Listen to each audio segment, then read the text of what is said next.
Kung mag-iikot-ikot ka nga dito sa Taguig City, marami ka talaga masasaksihan na hindi mo inaakala. Habang bumabiyahe kami sa kahabaan ng ML Quezon Street, dito sa bandang Tuktukan, nakita namin ang dalawang ito. Akala namin naglalaro lang. Dahil nga matraffic, sabi namin, bakit ba naman dito pa naglaro ang dalawang ito? May mga sitwasyon talagang hindi mo akakalain. Kala mo okay lang lahat.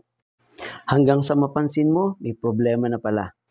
At mapapansin mo, sa dami ng kakilala mo, sa dami ng kaibigan mo, sa dami ng kapamilya mo, dadating ka talaga sa isang sitwasyon na ang kailangan mo ay isang tao lang pala.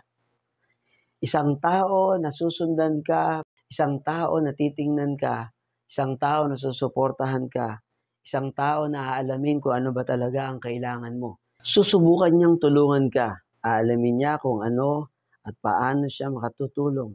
Alalayan ka niya. Magiging gabay mo siya sa panahon na hindi mo na kayang mag-isa. Sakali nga naman, simpleng pagbabiyahe, hindi mo aakalain na may matututunan ka. Oo nga, totoo, na nagkakaroon tayo ng napakarami nating mga kaibigan, napakarami nating kakilala.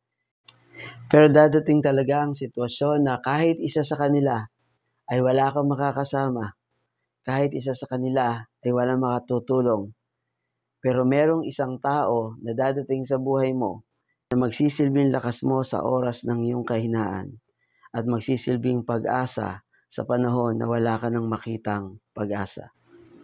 Kahit hindi man maging maganda ang biyahe mo, kahit na ang tingin mo ay matraffic, magulo, mainit, kahit na ang buong araw mo ay hindi kalugod-lugod sa iyo, ang mahalaga ay merong isang tao na pwede mong asahan at may isang tao na pwede mong tingnan na nandyan palagi para sa iyo.